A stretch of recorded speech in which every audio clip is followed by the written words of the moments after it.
principalmente están enfocadas en la zona norte y tienen como bandera pues intentar siempre garantizar la mejor de las experiencias a nuestros clientes, ya sea dentro de la estación de servicio, como ofreciendo planes de digitalización, aplicaciones que puedas llevar, por ejemplo, toda la facturación dentro de tu móvil y otros muchos servicios que van dando en cada una de ellas. Esta sería la presencia, igual no se ve tanto desde el fondo, pero casi toda la presencia la tenemos aquí en el País Vasco, Cantabria y la parte, digamos, un poco de Asturias, y está conformada por más de 350.000 clientes particulares y 9.500 clientes, digamos, de empresa. Un poco también lo que os decíamos de Avia Internacional. Avia como tal es una empresa que nació en Suiza, que en Suiza sí que es, digamos, parte propietaria de toda la acción que existe en Suiza, y luego vende su marca a través de diferentes operadores petrolíferos como es Sergi en España, alrededor de países como Portugal, Francia, Alemania, Polonia, Ucrania y demás. Son un total de 15 países donde tiene presencia Avia y más de 3.000 estaciones de servicio. Y bueno, un poco la parte más que nos incumbe, la parte de distribución. La distribución, digamos, en España, principalmente los grandes operadores la tienen muy subrogada a empresas externas, y nosotros somos justo, vamos en contra, digamos, de los operadores grandes, ¿no? Nosotros siempre hemos querido tener una flota propia porque creemos que es la mejor forma que tenemos de ofrecer el mejor servicio a nuestros clientes. Al final, si nuestros compañeros conductores, como está Pedro, que le he visto antes, esa persona, digamos, que os entrega el producto, pues lo hará de la mejor forma posible y siempre debemos estar alineados con la empresa y el cliente. Somos un operador petrolífero con estándares altos de calidad. Esto no es porque lo digamos nosotros, esto es porque también tenemos las diferentes ISOs que igual os suenan, la 9000 y la 14000, que garantizan que la calidad del producto y de los servicios que hacemos siempre es la mejor y acorde a la normativa. Tenemos una gran experiencia en el sector, digamos, del sector de los hidrocarburos, a lo largo de los diferentes tipos de clientes que luego pasaré a nombrarlos, y somos una marca reconocida y seria dentro de todo España. Esos sectores que decía principales para nosotros, el principal, digamos, depende, digamos, las provincias que tengamos, ¿no? Pero la agricultura es uno de ellos. Disponemos actualmente encima de un gasóleo específico para el tema de la agricultura, que le llamamos Innova Diesel, que aparte, digamos, de tener las características básicas del gasóleo B, también tienen aditivos que mejoran la calidad de la lubricación de los motores y da mejor servicio, digamos, que la calidad estándar. El sector ferroviario, que es un sector que hemos ido mejorando a lo largo de los años, actualmente tenemos una presencia, una capacidad, digamos, de todas las ventas de España de un 20%, que no es poco. Calefacción a clientes, principalmente de calefacción, tanto en zonas rurales como en comunidades de propietarios, y también damos servicio a todo tipo de pequeñas empresas, las denominadas pymes, tanto hoteles pequeños como panaderías, como todo tipo de empresas. Y por último, los dos últimos sectores de abajo, que son un poco los más complicados por sus burocracias y sus tipologías. Por un lado tenemos los concursos públicos, que actualmente supondrá aproximadamente el 5 o 10% del mercado que tenemos dentro de la distribución, el cual requiere muchísima gestión administrativa y cumplir unos pliegos y unas calidades, digamos, de empresa muy elevados. Y por último, ¿el qué? Sí, ¿no? Bueno, servimos a la Moncloa, entre otros de los concursos que tenemos. No sé si es el mejor de los gasolios el que le damos a él o sí, bueno, no sé. Eso sí. Y bueno, por último, digamos que los puertos marítimos también tienen muchísima burocracia y muchísima complejidad a la hora de servirles, porque dependen, digamos, de las aduanas de cada una de las provincias. Entonces, llevamos ya más de 1 año y medio intentando mejorar, vamos a decir, y agilizar toda la parte de la venta a los puertos, y lo cual estamos ya consiguiendo y vendiendo a grandes barcos, no solo a pequeños barcos. Y por último, bueno, la imagen así genérica de la parte de la distribución. Recordamos que decíamos que habíamos vendido más de 1.100 millones de litros en los tres líneas de negocio, operadores, estaciones y distribución. Y de toda esa parte, 306 millones de litros fueron los que vendimos el año pasado. Suelen rondar siempre entre los 320 y 300 millones de litros, con un total de 188.000 suministros diferentes, todos realizados por nuestros conductores, y más de 33.000 clientes activos cada año. La presencia en toda España, en toda la península, es la que podéis ver en rojo. En rojo es donde tenemos nosotros almacenes, como puede ser aquí el de Soria, y un poco, vamos a decir, oscurecido se puede ver también aquellas provincias en las que no tenemos presencia en un gasocentro, pero sí que tenemos a través de nuestra red de camiones. Y por último, bueno, mencionar que tenemos 34 gasocentros diferentes, tenemos 205 personas en plantilla, de las cuales la mayoría de ellas son nuestros compañeros conductores, que son los que al final nos sirven a todos vosotros, y tenemos una flota de 150 camiones propios todos. No subcontratamos prácticamente ningún servicio, a menos que sea en zonas donde las que no tenemos un alcance correcto. Y esta, digamos, que sería la distribución de nuestros almacenes. Y aquí, bueno, brevemente ya para concluir, la disposición de la plantilla es que la mayoría, como podéis ver, son 134 conductores, 30 administrativas y administrativos, como sería el caso de nuestra compañera Vero, 25 comerciales, entre los que pertenece Sofía, y mandos intermedios, planificadores y técnicos, que supondrían otros 12 aproximadamente, o 15 personas. Entonces, bueno, cedo la palabra a Sofía o a Vero.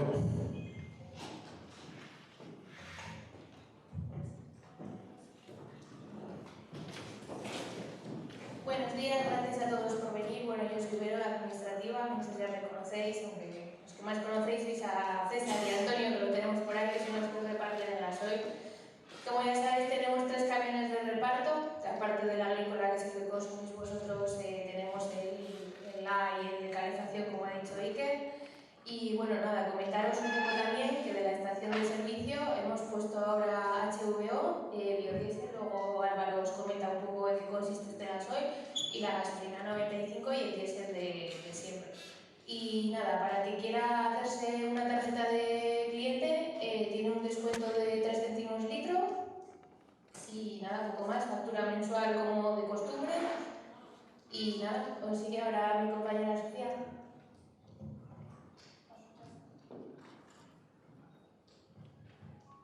Bueno, soy Sofía, algunos ya me tenéis más vista y nada, os quería presentar un proyecto que queremos incorporar, es de AdBlue, porque como sabéis la nueva maquinaria, mucha o gran parte de ella ya necesitan el uso de AdBlue para su funcionamiento, y el proyecto consistiría en equipar uno de nuestros camiones que va a haceros el suministro con un depósito exterior con una capacidad de unos 600 litros de AdBlue. Esto permitiría que en el momento en el que nos llamáis como de normal para pedirnos gasóleo, podáis también pedirnos AdBlue y de esta manera serviros dos en uno. Es mucho más cómodo y os quita una preocupación. Sí,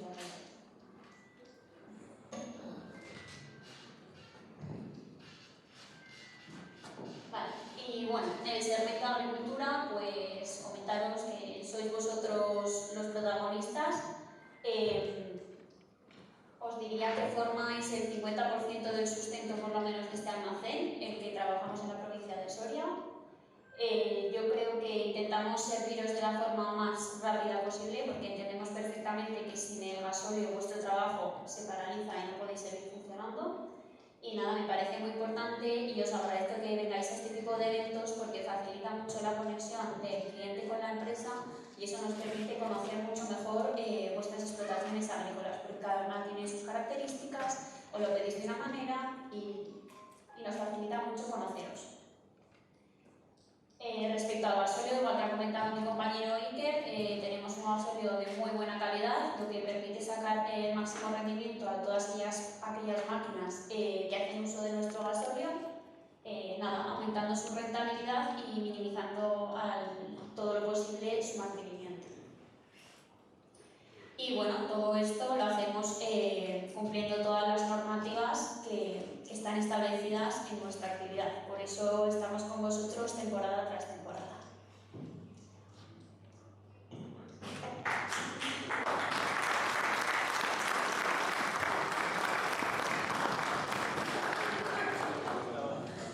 Estaban un poco nerviosas, yo creo, y las ha quedado bastante bien.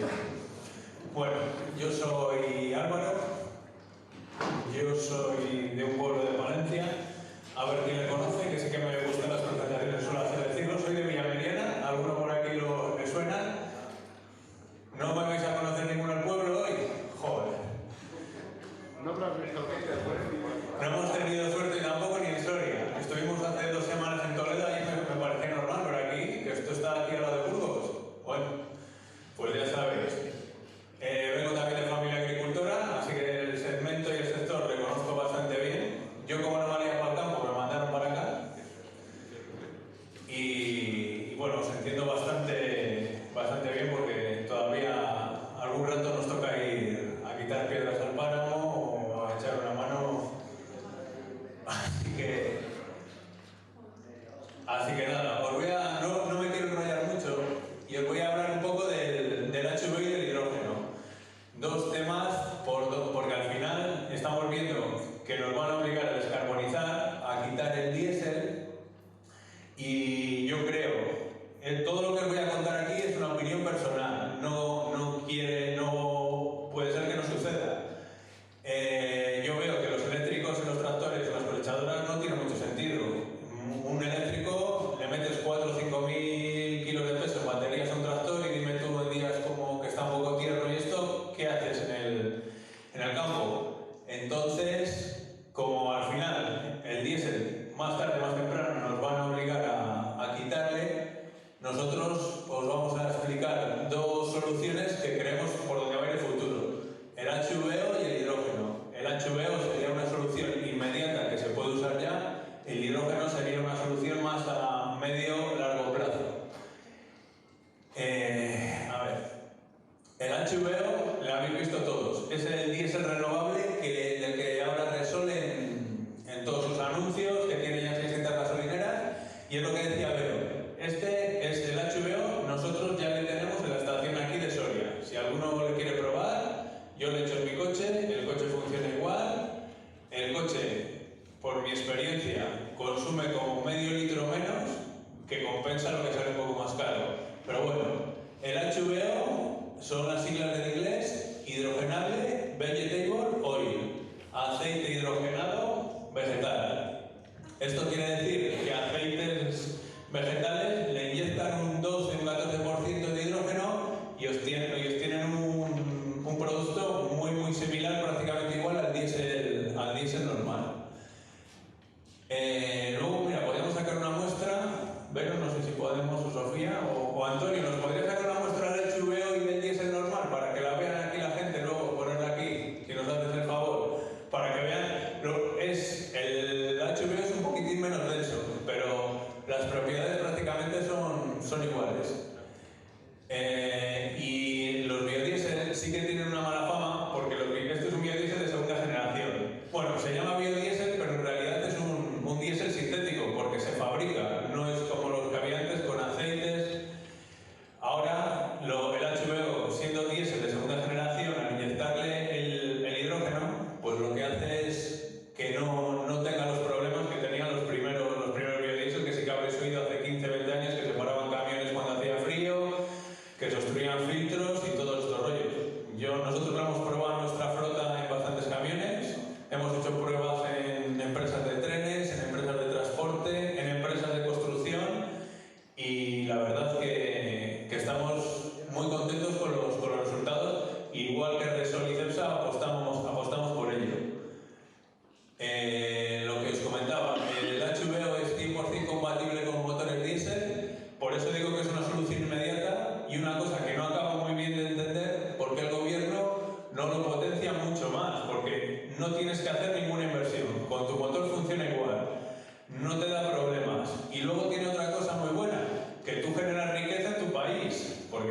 una más grande en Cartagena y luego Cepsa en Huelva está haciendo la más grande de España. ¿Esto qué hace? Genera y crea riqueza en el mundo rural, que no entiendo muy bien porque esto no se potencia mucho más. Luego, mejora la combustión porque tiene un índice de cetano más alto, reduce la formación de depósitos de inyectores y cámaras y mejora la vida útil. Esto al final diréis, pues vaya cuento chino nos están aquí contando. Bueno, ahora os voy a decir las marcas que ya lo tienen homologado, para que entendáis.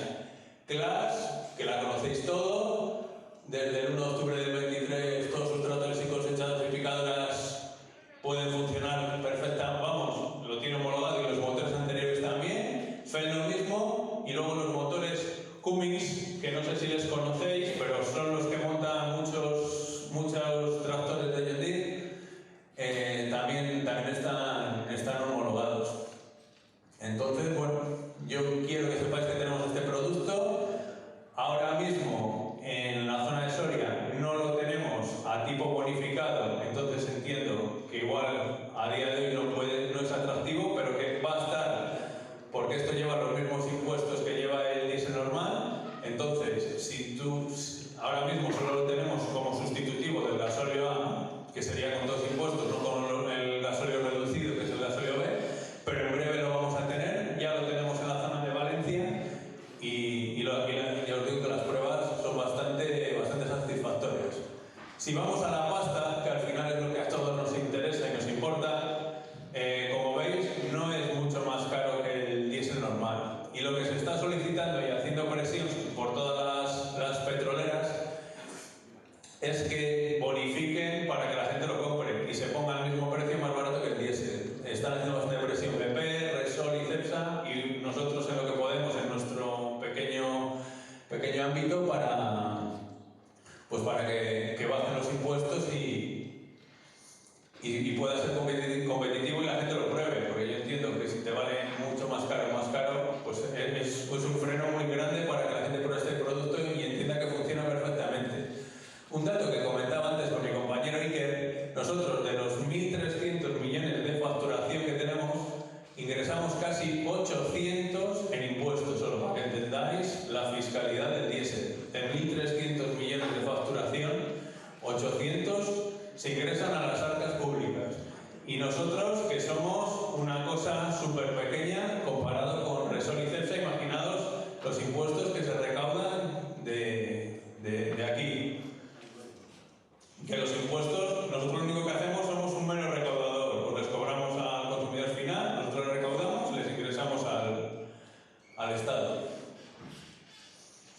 El HVO sostenible, que bueno, pues contamina un 90% menos. ¿Por qué contamina un 90% menos? No porque cuando en la combustión contamine muchísimo menos, contamina un poco menos. Sí que contamina mucho menos en todo su ciclo de producción, porque como está hecho con aceites vegetales, los aceites en su producción recogen CO2 y bueno, luego cuando se consumen en los vehículos la reducción es entre un 15 y un 20%. Y lo que os decía, yo esto veo que es un punto fenomenal para todas las zonas rurales, el potenciarlo, porque esto crea mucha riqueza. Así que a ver si entre todos lo damos un empujón, que zonas aquí como Soria, como Palencia, te ponen una fábrica de estas en esta zona y te dan una vida a la comarca que sería increíble. Y luego que no nos haría depender de Rusia, ni de los países árabes, ni de nada. Ahora mismo, con los cálculos que se hacen, se podría sustituir un 30% con todos los proyectos que hay puestos en marcha del consumo de diésel en España por HVO, que ya es una cantidad muy importante.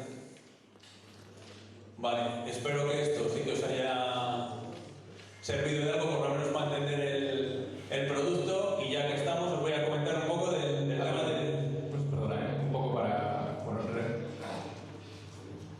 remarcando lo que decía Álvaro, es importante que entendamos cómo funciona el tema de las emisiones del HVO, ¿vale? O sea, no es que al darle a la llave de nuestro tractor o coche, el coche emita menos, vamos a decir, gases de efecto invernadero, sino como está hecho de vegetales, todos sabemos que las plantas al hacer la fotosíntesis cogen o captan de la atmósfera CO2 y emiten oxígeno, ¿vale? Entonces, la trampa, vamos a decir, o la lógica, digamos, de ese 90% de ahorro de emisiones es porque a lo largo de la vida útil del vegetal capturan CO2 de la atmósfera y sí sigue emitiendo cuando se combuste el producto en el coche, pero un 10% menos, ¿vale?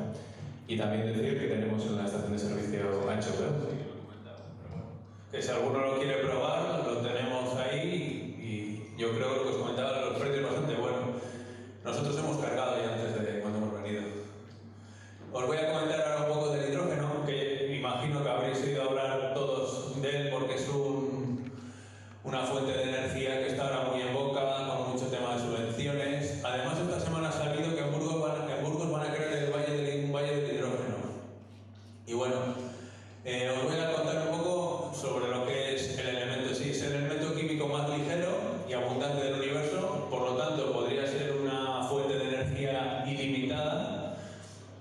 El problema es que la Tierra solo se encuentra combinado no se encuentra solo, por decirlo así, se encuentra por ejemplo con el agua, H2O, con el gas natural, CH4 y con otro tipo de minerales y materiales, que lo que tienes que hacer es extraerlo y separarlo. Por ejemplo, para el método que quieren potenciar, que es el que es verde, es a través de la electrolisis, que es inyectando electricidad, por decirlo así, en el agua, separa las partículas de hidrógeno por un lado y de oxígeno por otro. Para que entendáis el potencial del hidrógeno, 1 kilo de hidrógeno es igual a 3 litros de gasolina.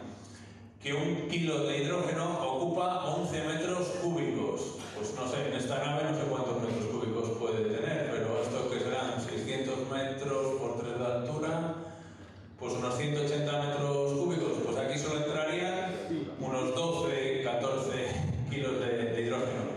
Y para poder trabajar con el hidrógeno hay que comprimirlo y trabajar a altas presiones, que tiene el problema de que ahora mismo un grave problema es ese, que hay que trabajar a altas presiones. Si hay un problema de seguridad, pues explota como una bomba. Por ejemplo, como pasó con el eléctrico de ayer, no sé si lo habéis visto, en Madrid, en un garaje, que un coche eléctrico explotaron las baterías y se ha cargado a 3 bomberos.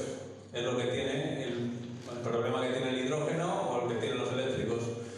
En los eléctricos sí que está más avanzado el tema de seguridad, pero sigue fallando y el problema es que no puedes, un eléctrico, por ser las baterías de litio, no es imposible apagarlas. Puedes echar casi lo que quieras, horas y horas va a estar prendiendo. Entonces, seguimos.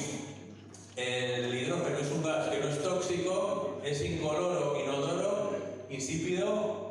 Eso hace que no se pueda ni ver, ni oler, ni detectar, a no ser que sea con sensores muy especiales, pero es súper inflamable, que ese es otro de los mayores problemas que tiene. Y luego, esto es una ventaja que tiene muy importante frente a la electricidad, que el hidrógeno se puede almacenar a largo plazo. No pierde una batería la electricidad, que es el problema que tienen las renovables, que igual te generas mucho que no consumes y ¿qué haces con esa electricidad? No tienes dónde almacenarla. El hidrógeno sí se podría almacenar sin ningún problema el tiempo que quieras porque no tiene pérdidas. Luego, para que entendamos los costes, estamos hablando del coste del hidrógeno gris, que el hidrógeno se pone en su nombre en función de colores, en función de cómo se produce. El hidrógeno gris es porque se produce con gas natural. El hidrógeno verde es porque se produce con electricidad verde. Y luego hay, por ejemplo, el hidrógeno morado porque es que se produce con energía nuclear. El hidrógeno azul porque se produce con gas natural. Lo único que recogen el CO2 que emite la atmósfera y lo utilizan para otros procesos. Bueno, tampoco os voy a contar mucha película. El problema que tiene todavía, pues que los costes son altos. Para que entendáis, el hidrógeno gris, que es bastante contaminante, está a 1,50. El que quiere potenciar, que es el hidrógeno verde, está a 4 euros. Y para que entendáis, 1 litro de gasóleo ahora mismo vale 0,50 sin impuestos. Que todavía los costes pues están bastante alejados. Y para terminar un poco, ahora mismo FEN ha desarrollado dos tractores que funcionan con hidrógeno, dos prototipos que les está probando en Alemania. El problema del hidrógeno, lo que os decía, que ocupa mucho espacio y hay que comprimirlo. No sé si veis en el tractor, el depósito es todo el techo del tractor. Han utilizado todo el techo como depósito para meter el hidrógeno. Y este prototipo es de hace 2 o 3 meses y lo están probando en la Baja Sajonia, en Alemania. Pero bueno, a ver cómo van las pruebas. Lo que os digo, yo sí que pienso que esto puede ser el futuro, porque llevar el depósito ahí arriba no conlleva muchos problemas, no como los eléctricos, que le tienes que meter unas baterías que no sabes ni dónde meterlas. Lo que pasa es que es una tecnología que aún está verde y igual en 5 o 10 años pues sí que podría llegar y podríamos empezar a ver este tipo de soluciones.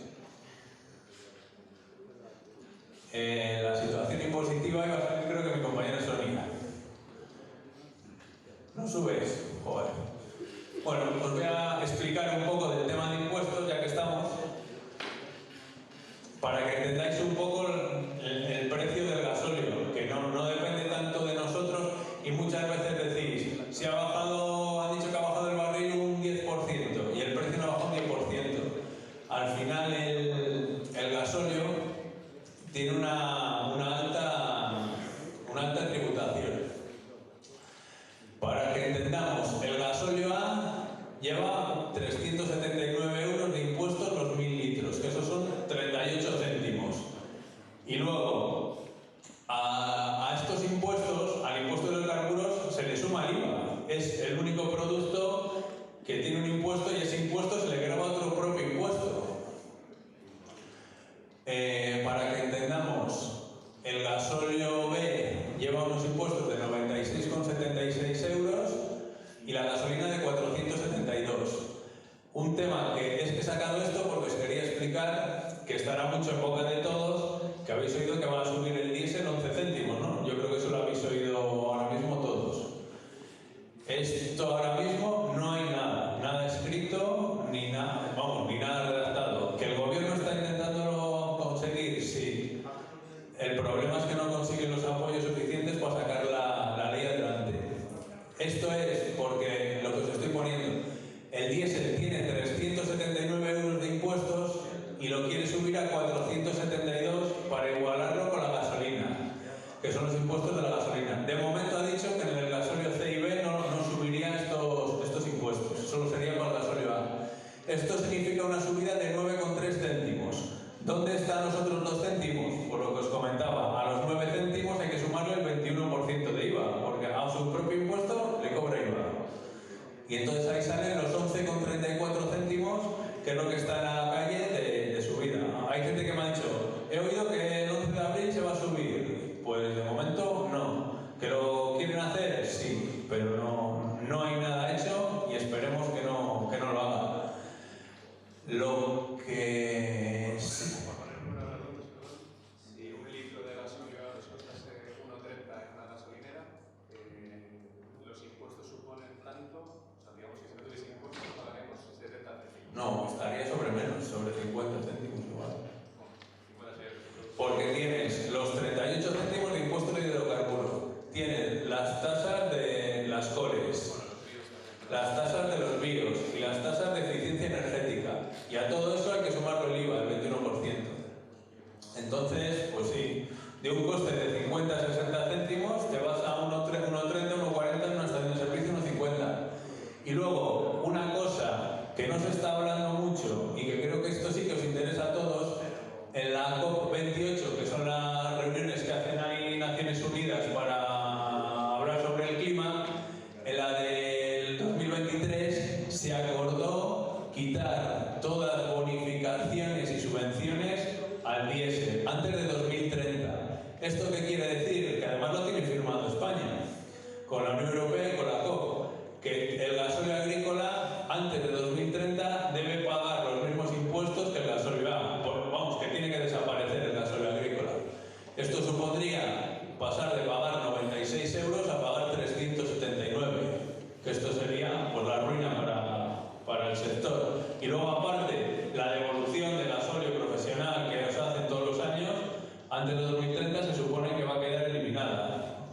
Bueno, yo es una cosa que sí que debéis saber y que, bueno, está ahí, el 2030 está a la vuelta de la esquina y si se puede, pues siempre hay que hacer toda la presión que sea posible. Vale, pues nada, muchas gracias y espero no haberos aburrido demasiado.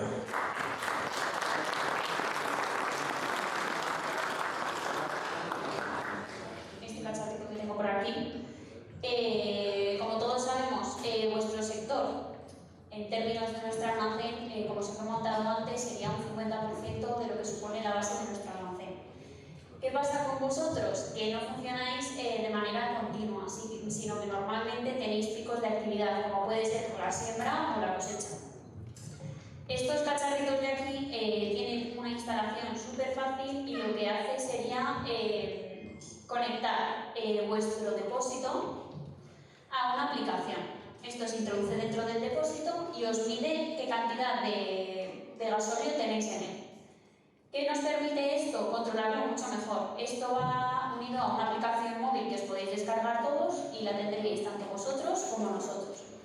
De esta manera optimizaríamos mucho más las rutas porque muchas veces tenemos el problema de que nos pedís hoy y justo hemos pasado ayer por vuestra zona.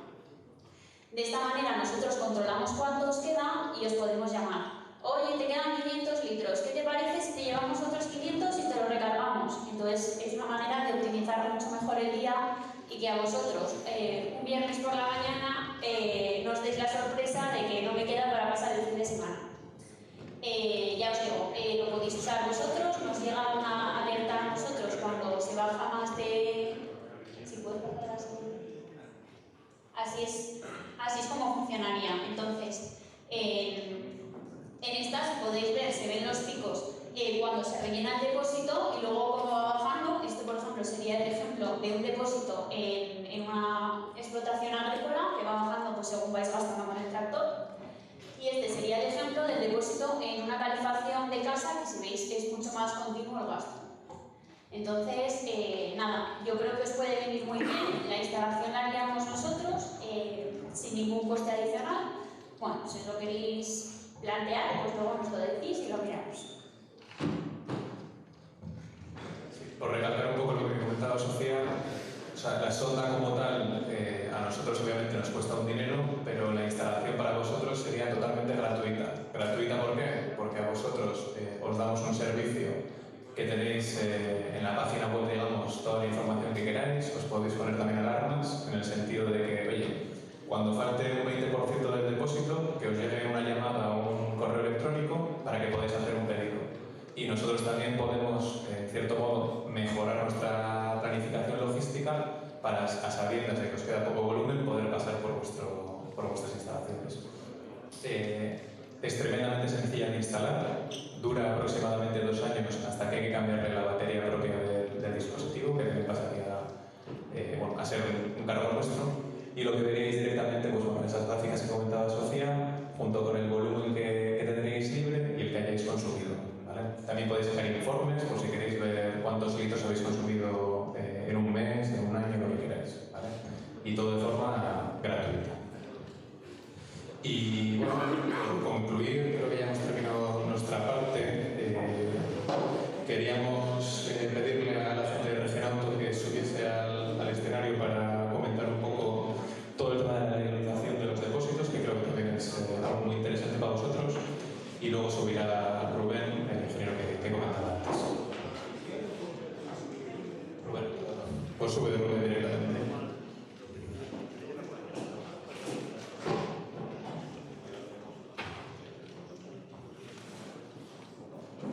Buenos días.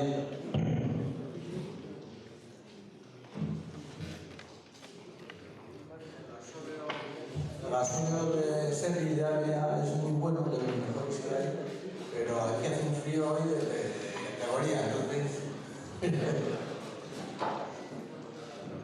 Vale, quiero agradecer a Vía por la invitación que me han ofrecido para explicaros un poquitín cómo está el tema de las legalizaciones, las inscripciones de vuestras instalaciones en los diferentes organismos competentes. Cada uno de vosotros tenéis en vuestras naves o en vuestras explotaciones depósito que puede ser de almacenamiento de gasóleo reserva para alimentar vuestros tractores o vuestra maquinaria agrícola. ¿Vale? Esas instalaciones tienen que cumplir un reglamento, una normativa, con el fin de que el órgano competente, en este caso la Junta de Castilla y León Industria, os pueda inscribir las mismas y con eso usar esas instalaciones. Esto es obligatorio desde el año 99, que entra en vigor la normativa. Lo que pasa es que durante este periodo de tiempo los organismos no han sido muy... no han perseguido mucho este tipo de legalidades y se han ido suministrando más hoy. Ahora llega un momento que, aparte de ser obligatorio este tipo de instalaciones, hay otro organismo que es la agencia tributaria, que cuando pedís la devolución del impuesto, uno de los papeles o de los requisitos de los documentos que os piden es esta inscripción de la Junta de Castilla y León. Entonces, comentaros que, aparte de la Junta e Industria obligaros a tenerlo inscrito, Aduana, la agencia tributaria, también os exige, cuando pedís la devolución, que presentéis este documento. Os voy a explicar un poquitín brevemente los requisitos que os hacen falta para que cumpla la normativa esa instalación y se pueda inscribir en la Junta.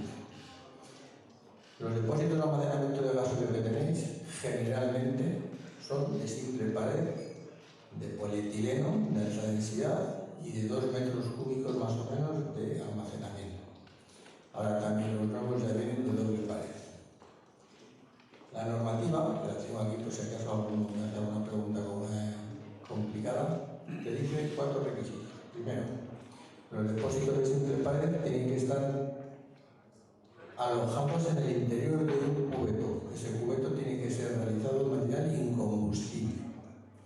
Y ese cubeto lo que garantiza es, primero, que protegemos al depósito para que no le peguéis con algún apero o con alguna rueda o con algún tractor. Y segundo, que aparte de protegerle, en el caso de rotura, no se derrame ese combustible de forma incontrolada y pueda ir a algún cauce o a un río o a una explotación vuestra. ¿Vale? Entonces, el primer punto, tienen que estar alojados en el interior de un cubeto.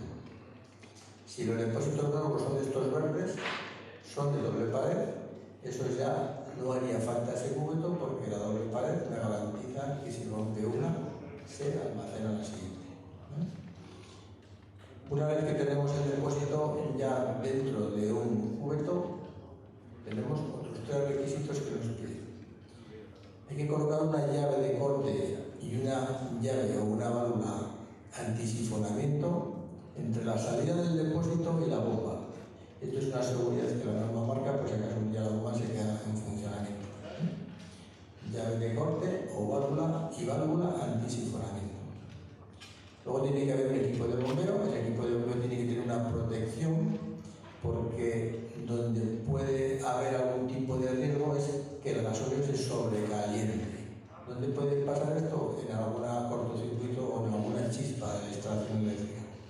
Entonces la bomba tiene que tener una protección especial que es un índice de protección 55 que marca el reglamento de baja tensión. ¿Vale? Entonces tenemos el depósito, tenemos las llaves, tenemos la bomba y ahora nos hace falta una manguera. Esa manguera tiene que estar adecuada para el suministro de gasóleo y un boquerel que puede ser manual o automático. Los boquereles son las pistolas y por lo general se recomienda que sean automáticos para que ante cualquier despiste vosotros se pueda cortar el suministro de combustible. ¿Vale? Los depósitos tienen que estar suficientemente ventilados, eso quiere decir que tiene que haber una tubería que ventile las sobrepresiones del interior al exterior, a la calle. También se puede justificar si la nave o el pabellón donde lo tenéis puede estar suficientemente ventilado, con lo cual esa tubería de ventilación puede quedar en el interior.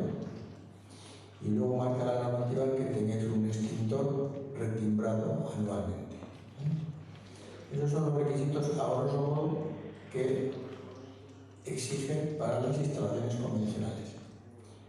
A partir de ahí, si la capacidad se supera y tiene depósitos de 5.000 litros, de 10.000 litros, bueno, pues también se pueden dar de alta, se pueden inscribir, pero se va, digamos, van pidiendo más requisitos, sobre todo de protección contra el medio ambiente y contra las personas. Entonces, esas son las instalaciones propias vuestras. Se hace un informe, se os va a visitar, se hace un informe y se presenta a la Junta junto con una tasa que hay que pagar y el certificado de fabricación de cada depósito. Y con eso la Junta os da un número de inscripción que es el que os autoriza a utilizar esas instalaciones.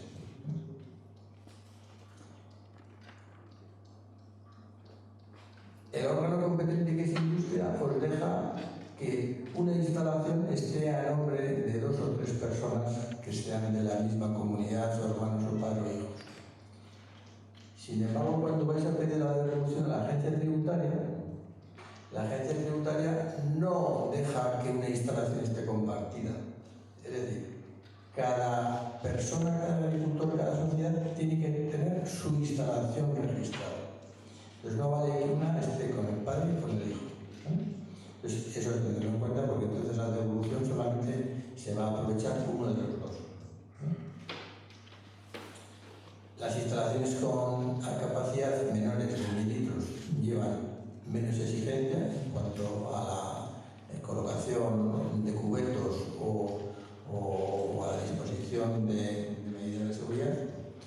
Y, sin embargo, las instalaciones que tienen más de 5000 litros sí que son más exigentes, porque empezamos ya a tener obligaciones de meter separado de hidrocarburos, una red de drenaje, etc.